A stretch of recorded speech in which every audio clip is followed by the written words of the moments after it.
Hey, you. Good evening and morning, all you Star Citizen curious types and bashers already typing insults in the comments.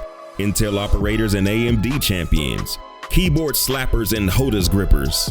Star Citizen is a different beast of a game in that it started with a guy who took his pew dreams and built them into one of the biggest talked about games in the last 6 years, recharged the battery of the space sim genre, and put a middle finger to the publishers. He's also earned the wrath of gamers who've invested their money and hopes in a project that some would say is taking too long. I'm not here to debate the time it takes to build a company and two of the most ambitious games ever at the same time from scratch. What I am here to chop it up about is what you might want to think about before you drop those dollars, pounds, euros, nairas, pesos, and gold press latinum. So let go. Make sure to like, subscribe, and notify like a boss. Number 3, spending real cash. Star Citizen is in the alpha phase, but you do have to come out of your pockets and drop some cash to get in the game. The perception of it is that you gotta spend money and then spend some more money, and it's pay to win, etc, etc. But not really. To play Star Citizen, all you need is a package with a ship. The two cheapest options for this are the Aurora MR Starter Pack and the Mustang Alpha Starter Pack. They each cost $45 and that's all you would have to spend, period. Squadron 42, which is a single player campaign that's being developed at the same time as Star Citizen and goes into beta next year, can be purchased for $45 by itself or in the ship package. So you can get access to Star Citizen, a ship, and Squadron 42 all together in a package for $65. Two AAA games at that price, a little hard to beat. That Squadron 42 IMDb though. I'll be the first to tell you though, the Aurora and the Mustangs aren't the greatest ships in the verse, and you're not gonna put a dent in the big boy like the Valkyrie or have room to haul as much freight as a Constellation. You're free to buy those ships with real money if you want, but it's not necessary. Big Zeke York, who's a big voice in the community, has gone from the Aurora to the Cutlass Black using only currency that he earned in game. You can check him out reaching this milestone via the card in the upper right. So the viability of starting out with the weakest ships and earning your way up the ladder is real. This comes with a caveat though.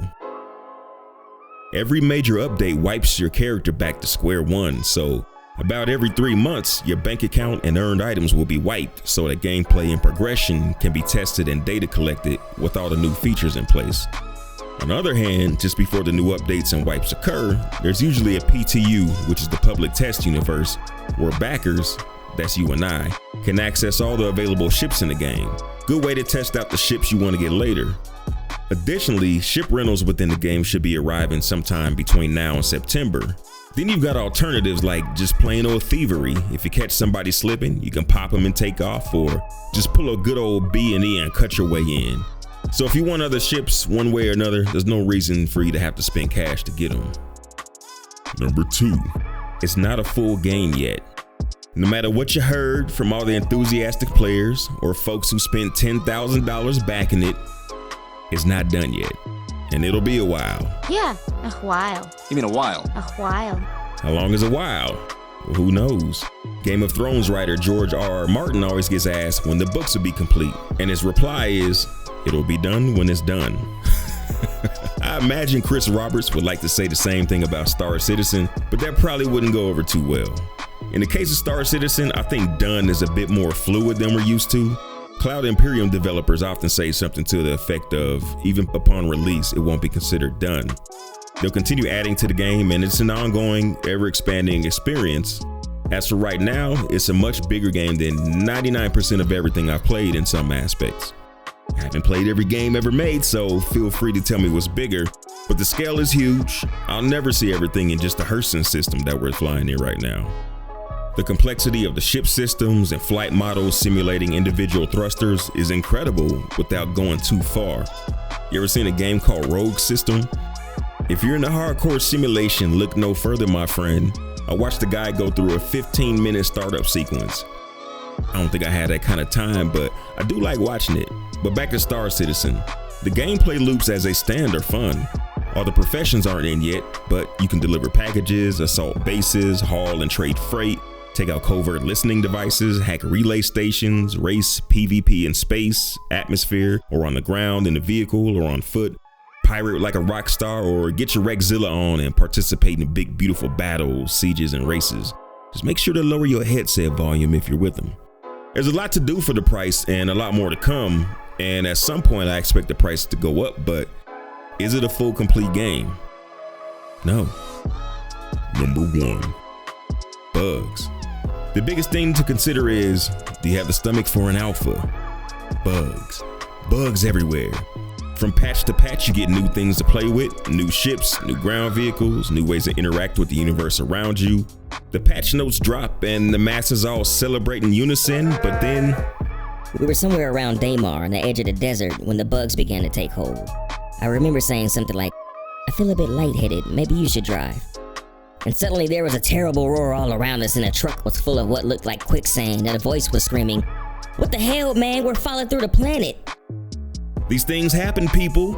From simple inconveniences like an EVA suit that's constantly firing propellant or objects being stuck to you, all the way up to the occasional game-breaking bug like your ship spawning in without all the critical pieces like a ramp.